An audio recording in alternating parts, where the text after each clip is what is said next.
Queridos alunos, meu abraço, estamos outra vez juntos. Uma menina me mandou uma foto, uma mensagem, fiquei muito feliz. Não estou lembrando o nome agora, se é Flávia, acho que é Flávia, né? Obrigado, Flávio, meu abraço, viu? Deus te abençoe, Deus abençoe a todos vocês, espero que vocês estejam bem. Eu estou crendo que muito em breve nós sairemos dessa situação. Vocês não sabem o meu estado emocional, mas nesse momento que eu falei isso para vocês, eu quase chorei aqui, me deu vontade até de chorar, de saudade de vocês, de saudades da escola. Esses dias eu estive lá em Taguatinga, no Único, mas nem entrei. Lá na L2 eu entrei para pegar um apagador e fui até a Lucinha e falei com ela e olhei a escola, muito triste a escola, sem os funcionários, sem vocês. É uma coisa assim muito triste para a gente que é acostumado de ver a escola cheia, né? E vocês andando de um lado para outro no momento que não estão em sala de aula, no plantão. E eu fiquei lembrando de tudo isso e pensando em vocês, mas eu estou presente com vocês, pensando constantemente em vocês, né? Deus abençoe vocês, continue estudando, isso vai passar e vocês retomarão a vida de vocês, eu tenho certeza disso. Na aula passada, primeiro, eu falei para vocês que o Machado de Assis tinha um caldeirão e falei que o caldeirão era de prata. Depois que eu falei isso, eu fiquei pensando, gente, eu falei que era de prata, eu fui ver a gravação e falei, não é de prata, é de bronze, viu? Me perdoe que eu mudei aí o caldeirão do Bruxo de Cosme Velho. Mas na aula passada, nós falávamos sobre o grande Aloísio de Azevedo. Falamos sobre o Mulato, romance de personagem, introdutor do naturalismo no Brasil, e o ambiente, o cenário, o espaço físico-geográfico é São Luís do Maranhão, né? Falamos sobre Casa de Pensão, ambientada no Rio de Janeiro, que é um romance que oscila entre romance de espaço, por causa da pegajosidade das pensõezinhas do Rio de Janeiro da época, e romance de personagem que é centrado no rapaz com o nome de Amâncio de Vasconcelos, né? A grande obra, a obra-prima do Aloísio de Azevedo é o Cortiço, que nós já falávamos sobre o Cortiço na aula passada, né? E quando nós falamos que era obra-prima, nós falamos sobre o tempo cronológico da obra, que abrange o período de 1888, época da abolição da escravatura, e de que mais? 1889, época da proclamação ou implantação da República. O espaço físico geográfico, nós falamos que é o Rio de Janeiro, exatamente no bairro de Botafogo, no Rio de Janeiro, né? Então isso acontece em Botafogo, bairro do Rio de Janeiro. As características do naturalismo, nós falamos até aqui. Zoomorfização, não é verdade? Zoomorfização, quando você reduz o homem ao nível animal, não é verdade? Aí o que nós falamos? A primeira que se punha a lavar era a machona portuguesa, feroz e berradora, pulsos cabeludos e anta das éguas selvagens. Paula, cabocla mandingueira, apelidada de bruxa, tinha os dentes de cão. E nós estamos falando sobre essa zoomorfização aqui, né? Florinda, Neném, Rita Baiana, Jerônimo. Muito bem. Além da zoomorfização, nós temos o adultério, né? Então nós temos o adultério. Eu quero que vocês observem o seguinte detalhe. O adultério você encontra nas duas camadas, na alta camada social e na baixa camada social. Se você já leu o Cortiço, Você lembra que em O Cortiço nós vamos encontrar as personagens Bruno e Leocádia. Leocádia era chamada de Léo, né? E aquele menino Henriquinho, que morava lá no sobrado, ele fazia gestos obscenos para ela, e observe que chamando ela para ter relação, ela não queria. Mas havia um probleminha, não é verdade? Ela queria ter um filho, e o marido dela era o Bruno, que era ferreiro, não conseguia engravidá-la. Agora preste atenção. Um dia esse menino Henriquinho vai aonde? A uma quermesse e arremata um coelho. E ele mostra o coelho para ela e oferece o coelho para ela em troca da relação. E ela aceita. E ela vai com ele para o capinzal. Você lembra que no Cortiço havia um capinzal que servia para tudo nesse capinzal, não é verdade? Então eles foram ter relação ali. Como o Aloísio de Azevedo é detalhista, você pode observar que quando a Leocádia ela deita e observe que puxa a saia do vestido, as pernas dela está toda picada de mosquito, e ele vai te mostrar essas manchas. Agora observe o seguinte, ela fala para ele que se ele a engravidasse, ela devolveria o coelho para ele. Agora preste atenção, que eu vou te falar uma coisa que eu aprendi com o professor Marcelo, viu? Eu nunca tinha lido isso e também não tinha nem pensado nessa possibilidade. Mas o professor Marcelo, me parece uma aula que eu assisti sobre o Cortiço com ele, e ele falou sobre isso para os alunos. Eu achei interessante, que o coelho é o símbolo da fertilidade e que a mulher se engravidou nessa relação com esse menino que se chamava Henrique. Acontece que quando o menino terminou, quando ele consegue o orgasmo, ao invés de sair, ele fica em cima da mulher, porque ela era lavadeira e o ventre dela ficou molhado, a roupa molhada, o ventre estava o quê? Estava frio, e ele fica lá, né? E o marido dela chega, e quem se saiu bem nessa principalmente foi o coelho, porque o menino soltou o coelho e fugiu, e observe que a mulher foge também. E o Bruno chega na casa onde eles moram ali no Cortiço e joga as coisas da mulher para fora, né? E ela fica com raiva e entra e joga a coisa dele também no chão, e ela vai embora grávida dele. Agora observe o seguinte, na escola naturalista não há drama moral, tudo bem? Perfeito? Então na escola naturalista não há drama moral. Então observe o seguinte, se o sujeito mandou a mulher embora, aí nós temos o drama moral. Mas observe o que vai acontecer. Ela vai embora, grávida, ela dá à luz. Algum tempo depois, o Bruno, chorando, procura a Pombinha e fala: Pombinha, meu amor, a Pombinha, eu falei nela para vocês na aula passada e voltarei a falar daqui um pouco. Ela era chamada de a Flor do Cortiço, e ela e a mãe dela tinham um nível de conhecimento melhor do que todo o Cortiço. Elas foram parar ali, a mãe dela, a Dona Isabel, e ela, porque o pai dela morre e os problemas da vida, e a mãe acaba se tornando lavadeira para sobreviver, né? A Pombinha tinha um problema, vocês lembram disso? Aos 17 anos de idade, ela ainda não havia pago o cruento tributo da puberdade, ela ainda não havia alcançado o seu ciclo ovulatório, ou seja, ela ainda não menstruava.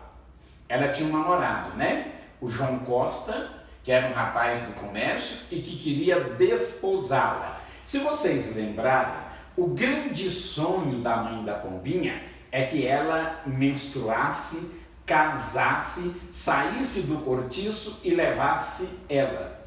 Então ela via a saída dela do cortiço através da filha, mas a filha já tinha ido ao médico, a mãe já a levara ao médico, já havia feito mais o que? Promessas e tudo, e nada da menina sarar. Agora as pessoas faziam promessa para ela. O escritor diz que ela era, olha que coisa triste, a caixa de excrementos do cortiço. Por que ela era a caixa de excrementos do cortiço? Porque ela fazia a correspondência e lia a correspondência das pessoas que não sabiam ler, que não sabiam escrever, né? Então ela sabia da vida das pessoas, das mulheres que traíam os maridos, das moças que já deram mau passo, ela sabia de tudo isso, né? Só que ela não se tocava para isso aí. Quando o Bruno chega à casa da pombinha e a pombinha pergunta o que ele queria e manda ele entrar e sentar, e ele fala para ela: pombinha, você é um anjo, escreve uma carta para Léo, para mim. Fala para ela que se ela quiser voltar, olha só, ela foi embora grávida de um filho. Deixa eu só te lembrar uma coisa que possivelmente você está lembrado, né? A Leocádia queria um filho, a Leocádia era chamada de Léo, viu? Queria um filho, não é porque ela queria um filho, porque tinha todo o amor maternal, não. Era para ser ama de leite. A ama de leite ganhava dinheiro para amamentar outras crianças. E ela era uma mulata forte, sadia, e ela vai ter muito leite, além de amamentar a sua, vai amamentar outras crianças e ganhar dinheiro. Aqui a gente cai de novo na zoomorfização. Se vocês observarem, a mulher é uma vaca. Ela quer o quê? Ela quer ter filho para vender leite, não é verdade? Então caímos em quê? Na zoomorfização.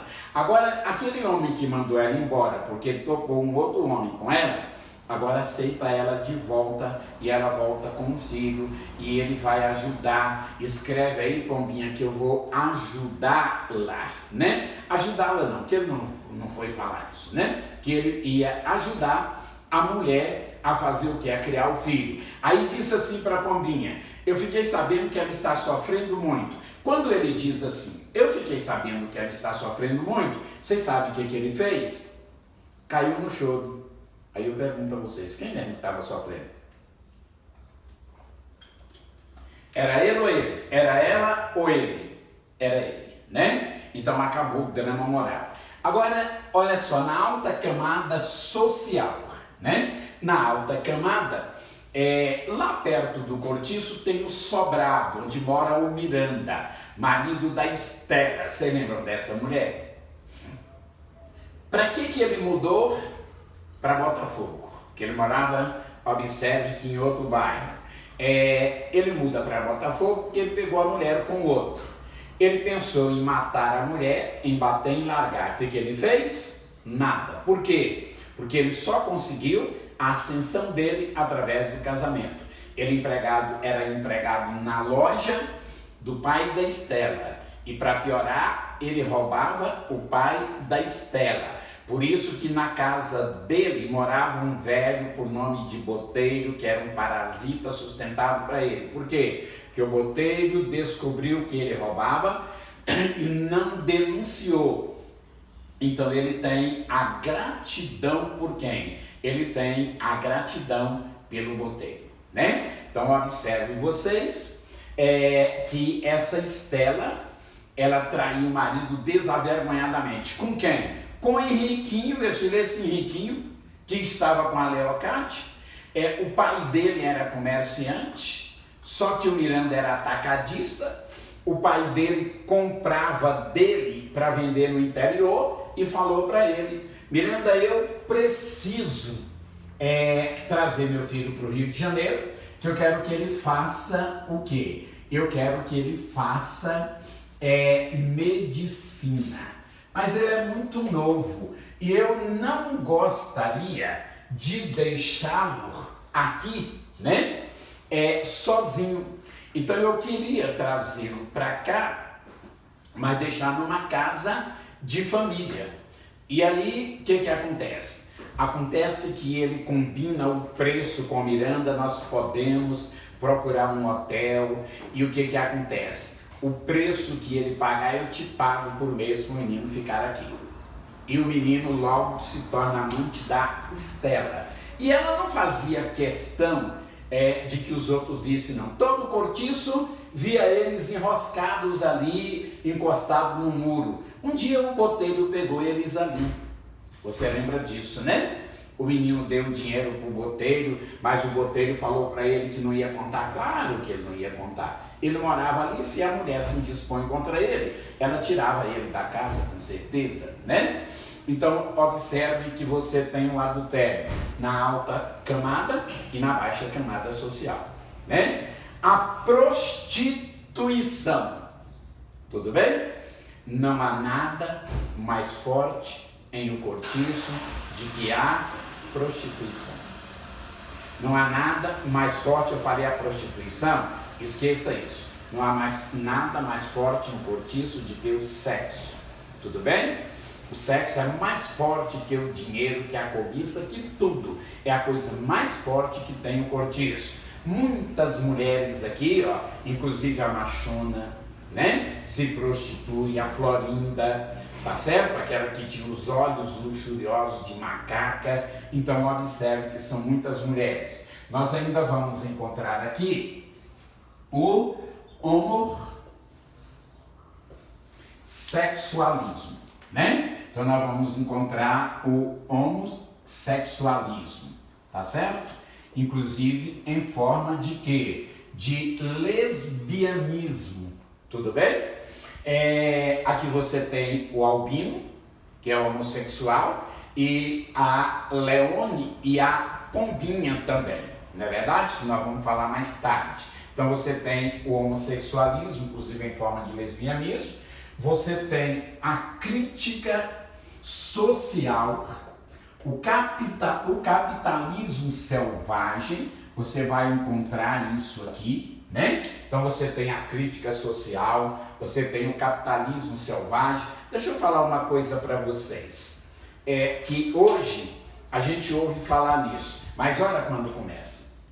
Eu não sei se vocês lembram de um sujeito, por nome de Firmo, que era amante da Rita Baiana, e que vai perdê-la para o Jerônimo, que corta a barriga do Jerônimo com uma navalha. Ele era capoeirista e ele ajuda a fazer a segurança de um candidato a deputado, e o candidato fala para ele: Firmo, quando eu for eleito, eu vou arrumar um emprego para você, que você não precisará trabalhar, você vai receber sem trabalhar. Existe isso hoje? Existe. Existem pessoas que moram no exterior e é funcionário público no Brasil e recebe o salário regiamente todo mês. Olha quando que isso acontece. Lá no século XIX, na segunda metade. Isso já existiu antes disso também, não é verdade? Então você tem a crítica social, ou a crítica político-social, né? Você tem a linguagem aqui, sendo uma linguagem o quê?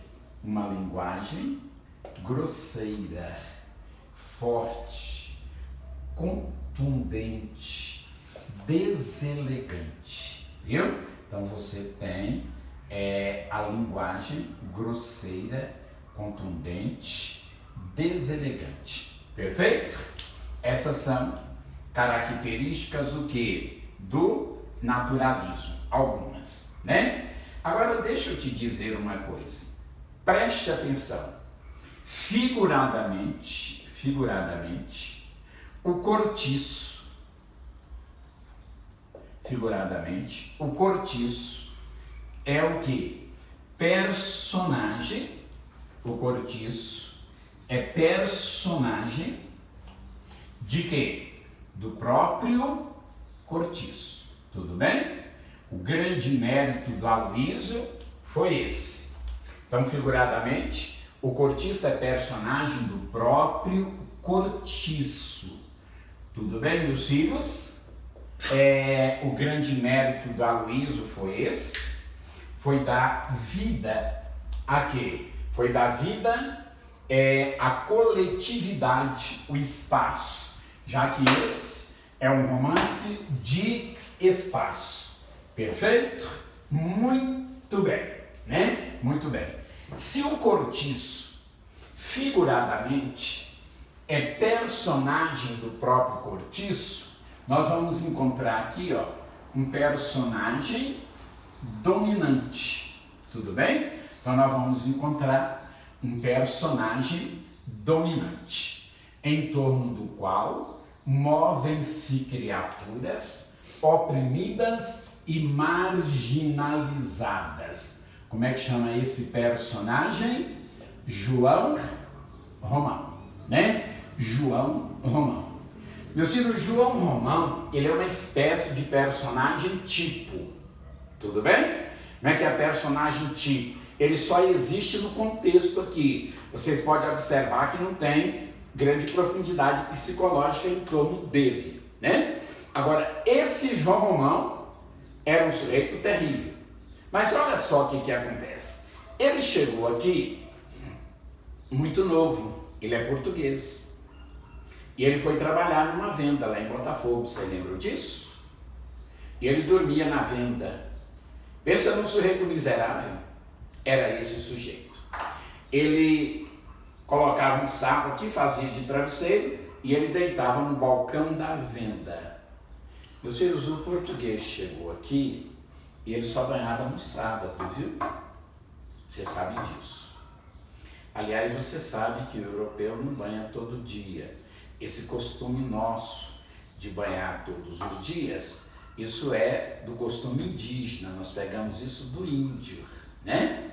Você vai ver, por exemplo, Jean de Lery, lá no século XVI, falando sobre as mulheres indígenas aqui no Brasil, que andando pela mata, se elas encontrassem 10 rios, ela tomava banho nos 10. Todo rio que ela encontrava, ela entrava na água, né? Por isso é que nós temos esse costume de banhar todo dia. Alguns que estão me vendo, quase todos os dias, nem todos, né? Muito bem. Agora observe o seguinte, olha só o que vai acontecer. Esse sujeito chegou com 16 anos de idade, trabalhou no armazém desse sujeito, ele só fazia uma refeição por dia, na casa de uma mulher, por nome de Bertoleza, na casa de uma mulher por nome de Bertoleza, que era uma escrava que trabalhava por conta e pagava uma quantia por mês para o seu dono, e ele rolava em cima do balcão que vivia alumiando, alumiando, porque ele encebava o balcão e ele mesmo mostrava o balcão rolando ali. Quando o dono dessa venda quis desfazer o negócio e deixar a terra e voltar para sua terra, que ele também era português, ele deu a venda para o João Romão e mais 1,5 conto em dinheiro. E João Romão falou assim, trabalhando para os outros, eu consegui isso, trabalhando por conta eu vou ficar rico. E ele vai ficar rico, não é verdade? Você vai ver que o João Romão, o cortiço vai crescer e desenvolver junto com o João Romão. Tudo bem? Então observe vocês que ele é o personagem dominante. Meus filhos, vocês lembram desse detalhe aqui, né? A situação da mulher nessa obra O Cortiço, não é verdade? Então você lembra disso aqui. A situação da mulher na obra O Cortiço. Então vejamos, né? Primeiro, nós vamos encontrar a mulher objeto. Você está lembrado disso? Como é que é a mulher objeto? Ela é o quê? Usada e aviltrada pelo homem, né? Quando o homem não precisa dela mais, ele descarta a mulher. Então você tem Bertoleza e quem mais? Piedade, né? Bertoleza e Piedade. Bertoleza era também portuguesa. Ela tinha um amado português e o João Romão fazia a sua refeição ali. Quando o João Romão tornou-se dono de quê? Da venda, e ele continua fazendo a refeição e economizando, e ele estreita o laço com a Bertoleza de tal maneira que todo o dinheiro que ela ganhava, trabalhava, pensa numa mulher que trabalhava, que era essa. Ela depositava o dinheiro aqui com ele. Quando ela precisava, ela retirava o dinheiro. Tinha um caderno de capa preta escrito ativos e passivos de Dona Bertoleza. Tudo bem? A amizade cresceu tanto que quando alguém ia encomendar alguma coisa, ela já nem dava o preço, fala lá com o seu Romão da venda, ele já dava o preço de tudo e tal, já cobrava e já recebia, e ela fazia a encomenda, né? E o que acontece? De quitandeira. E aí o que acontece? O homem com quem ela vivia, o seu Amásio, morre. Você lembra como ela morre? Como ele morre? Ele fazia carreto para os outros num carrinho de mão. Preste atenção para você observar mais a zoomorfização aqui. Um dia ele encheu o carrinho, colocou uma carga superior à sua capacidade, de maneiras tal que ele fez tanta força no meio da rua puxando esse carrinho que ele morreu estrompado no meio da rua como uma besta. Ele arrebentou de tanto fazer força. O João Romão estreita a amizade com a Bertoleza. Quando eles perceberam, eles estavam amigados, eles estavam morando juntos. Vocês lembram que com o dinheiro da Bertoleza, ele comprou mais terras ali para construir o cortiço perto da venda? Porque ele já tinha, ele comprou mais com o dinheiro da Bertoleza. Agora preste atenção, que coisa triste. O dono da Bertoleza morreu. O João Romão fez uma carta de alforria falsa. A Bertoleza não sabia ler. Ele pegou selo velho já aí, que ele tirou de alguma coisa, e pregou na carta falsa e mostrou para ela: você agora é livre, está aqui. Tudo que você fizer é seu e de seus filhos, se acaso você vier a tê-los. Nesse momento ela chora, ela agradece o João Romão. Uma coisa que era raríssima acontecer. Nesse dia o João Romão abriu uma garrafa, vinho do Porto, e bebeu com a Bertoleza. Meu filho, essa mulher trabalha, vocês lembram, né? Ela levanta 4 horas da manhã e deita meia-noite. Ela cozinhava, ela ajudava a atender no balcão. Tinha um restaurante, viu? Ela cozinhava para vender o prato feito lá no restaurante, que lá em Portugal a gente chama de casa de pasto. Então tinha uma casa de pasto, né? Então as pessoas comiam. O João Romão recebia os pratos, levava para os fregueses. Deixa eu te contar uma coisa. O João Romão não comia antes que todos os fregueses habituais não comessem e não passassem algumas horas, viu? Porque ele pensava: e se aparecer alguém aqui com fome e eu comer a comida, vai deixar de entrar no meu bolso R$2.000. Vou te falar uma coisa que é muito nojenta, mas que acontecia, você que já leu o Cortiço sabe, né? O que acontece? Acontece que quando o freguês deixava resto no prato, ele ia botando tudo no prato só e depois comia o resto dos outros. Era um sujeito miserável, era um sujeito avaro, né? E ele vai o quê? Ficar rico. Quando ele fica rico, o cortiço pega fogo, estava tudo seguro, agora ele constrói um cortiço organizado, não é verdade? E observe que agora ele tinha inveja do Miranda com o sobrado, ele faz um sobrado maior que o do Miranda, e a Bertoleza não vai para o sobrado morar com ele, continua no quartinho no quartinho escuro, úmido e fétido. E ele tinha medo dele matá-la, né? O que vai acontecer? Vai acontecer que o Miranda foi condecorado, ganhou o título de Barão de Flechal. E o João Romão arde de desejo de ser condecorado. Mas para isso, ele tinha que casar com uma pessoa. Ele vai se interessar pela Zumira, filha do Miranda. Eles vão se tornar amigos. Mas tinha um problema. Ele era amaziado com a Bertoleza. Você lembra o que ele fez? Ele pagou o botelho, né? Se eu não estiver enganado, 20 contos de réis para procurar o filho do antigo dono da Bertoleza para buscá-la. No dia que ele vai buscá-la, ela está limpando peixe. Ele vai com a polícia, viu? O filho do antigo dono. E estava limpando peixe para a ceia do João Romão. Quando o sujeito chegou e falou, é aquela lá, o empregado, que o João Romão não teve coragem de ir lá mostrar, é aquela lá. Que chega lá, o que acontece?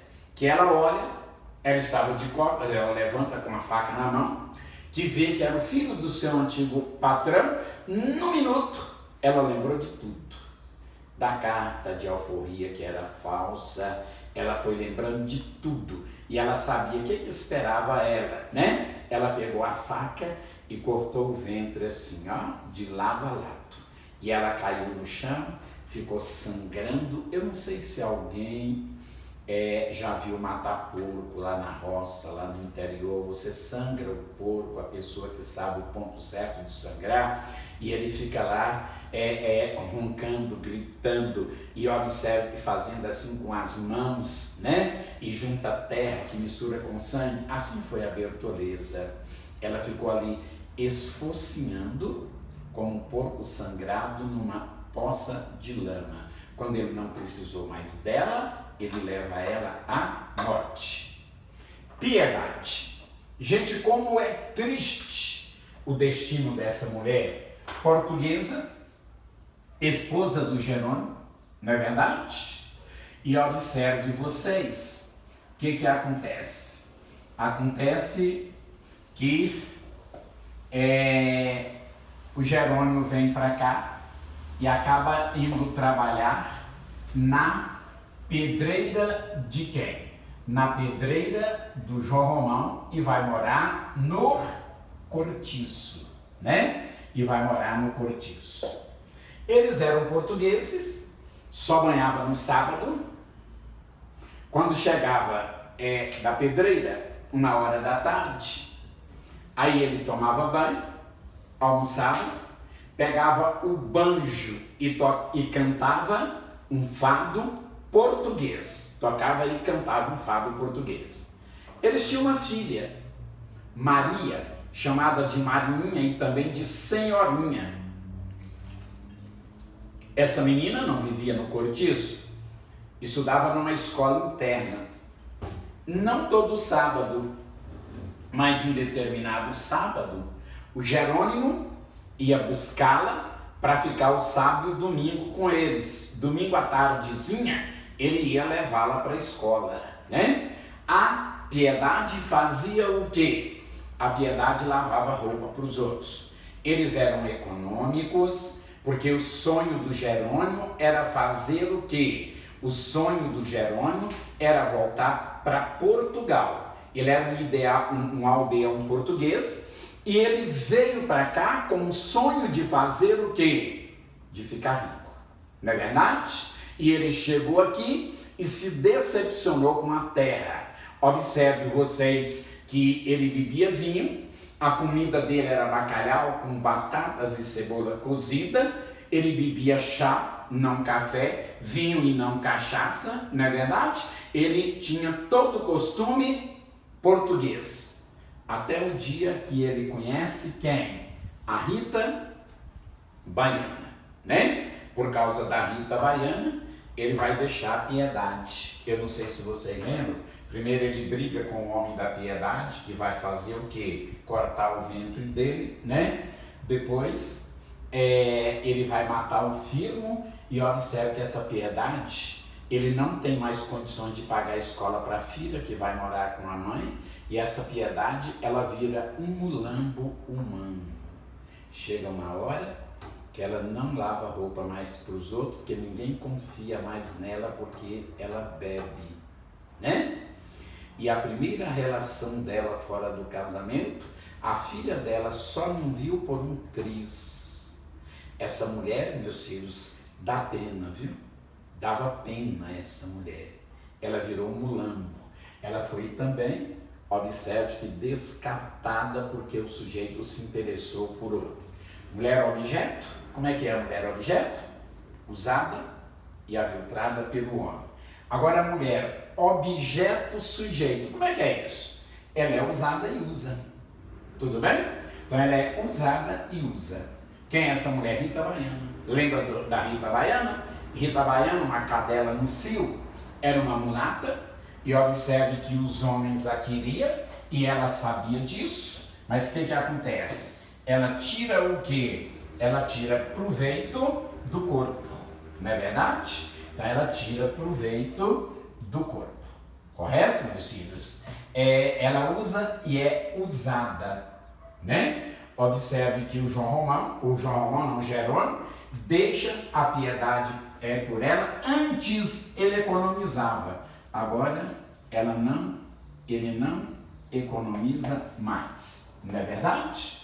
Não economiza porque o dinheiro que ele ganha não dá, ela gasta tudo, né? E quando ele quer falar alguma coisa para ela fala que se ele quisesse voltar para a mulher dele, não teria problema. E ele não quer perder essa mulher. Meus filhos, na escola naturalista, nós vamos encontrar o uso do determinismo, né?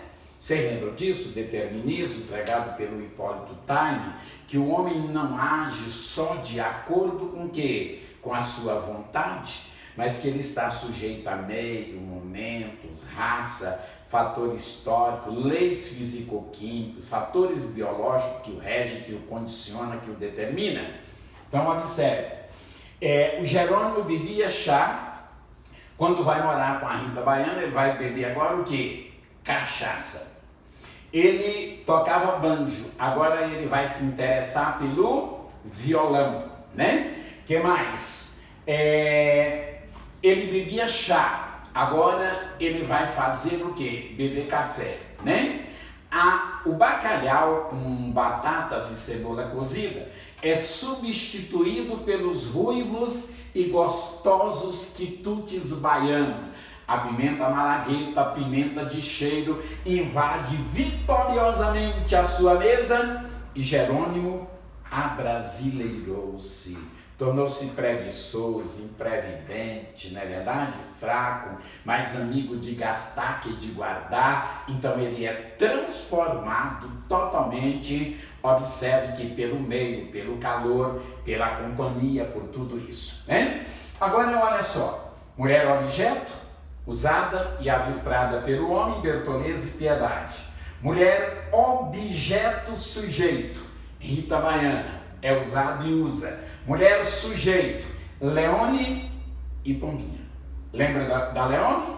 Prostituta, muda do cortiço, tem uma afilhada que ela leva com ela, a Juju, e ela se vestia como as mulheres francesas, as cocotes francesas. Quando ela chegava ao cortiço, era aquele reboliço, né? E observe que ela gosta da Pombinha, e acaba, eu falei isso para vocês na aula passada, levando a Pombinha para o quarto, tendo relação com a Pombinha, e ela sofre também o determinismo do meio, e elas vão morar juntas, não é verdade? É muito triste que a Pombinha pega a mãe, que fez o quê, meu filho? Que não deixava ela fazer serviço forte, e mete ela num asilo, né? E vai viver com quem? Com a Leone. Essas mulheres, elas prostituem, mas observe que elas não se apaixonam porque elas não têm prazer com o homem, elas só têm prazer entre elas. Então elas não têm jeito de serem dominadas por quem? Não tem jeito de serem dominadas pelo homem, né? Então essa mulher é a mulher o que? Sujeito. Aí nós vamos lembrar, você sabe que esse livro é narrado na terceira pessoa, né? Nós vamos lembrar que esse romance é um romance o que? De espaço, tudo bem? Então esse romance é um romance de espaço. O grande mérito do Aloysio de Azevedo foi exatamente esse, da vida à coletividade, não é verdade? Meus filhos, esses são os 3 grandes livros do Aloysio. Depois você tem Romance de Tese, que é isso aqui, ó.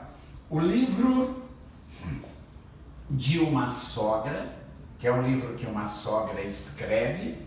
Isso aqui, meus filhos, é uma tese totalmente furada, né?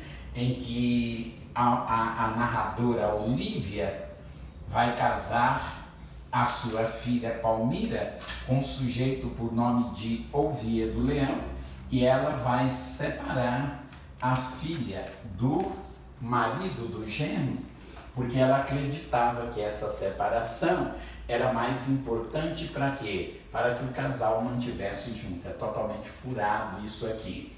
O Coruja, um levantamento que ele faz do bem versus o mal, né? E o Homem, que é o livro mais degradante do Aloysio de Azevedo.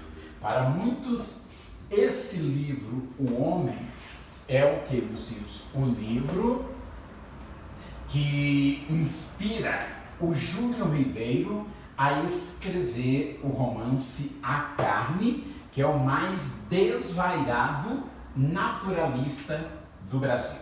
Viu? Perfeito? Então, observe que ele escreve essas obras. Vamos lembrar disso aqui, ó. O Aloysio é introdutor do naturalismo no Brasil e é o melhor escritor naturalista do Brasil, né?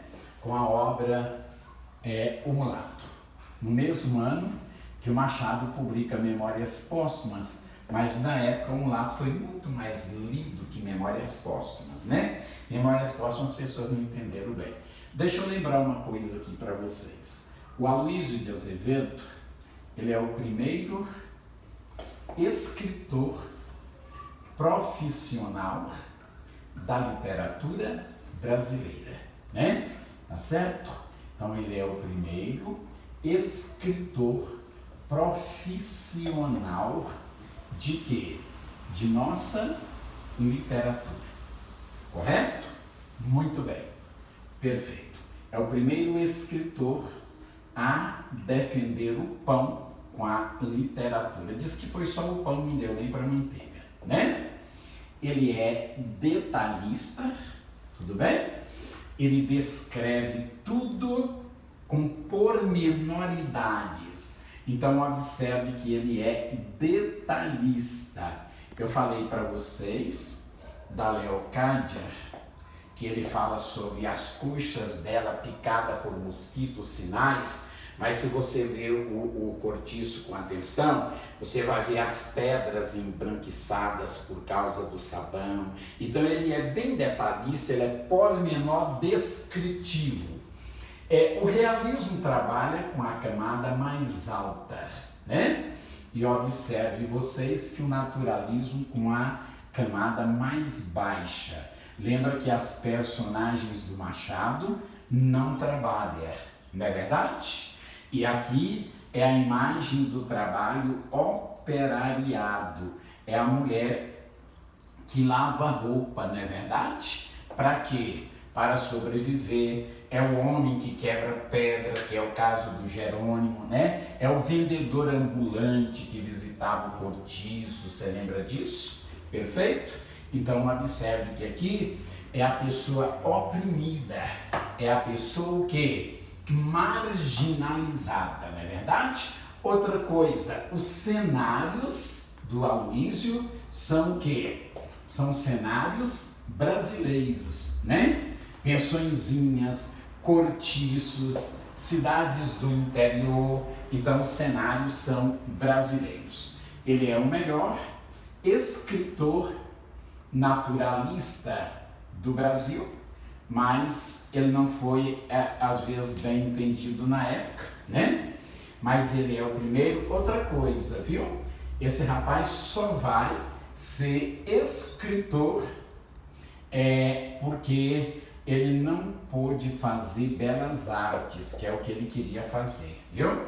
Ele pintava, ele fazia caricatura. Ele é irmão do grande escritor Arthur de Azevedo, né? Mais tarde, ele entra para a diplomacia, e quando ele entrou para a diplomacia, ele entrou em 1857, se eu não estiver enganado, em 1857 ele morreu, né? Então não foi nessa data, foi outra data. Eu sei que ele que ele nasceu em 1857, mas em 1896, me parece, que ele entra para a diplomacia e ele vai fazer o quê? Morreu em 1913 e ele não escreve mais nada, né? Tá certo? Então ele deformou, ele criticou, ele caricaturou a sociedade da época, né? Irmão do Arthur de Azevedo, que você possivelmente lembra de uma peça dele. A mais famosa é a Capital Federal, mas a que você conhece deve ser A Pele do Lobo. Perfeito? Perfeito. Na próxima aula, nós falaremos sobre mais os 3 ou 4 escritores do naturalismo, encerraremos essa parte e iniciaremos logo em seguida o parnasianismo. E vocês fiquem com Deus. Não esqueçam de ler, de fazer redação e de ter disciplina para estudar. Receba o meu abraço, fique com Deus, até a próxima oportunidade, se Deus assim o permitir. Obrigado.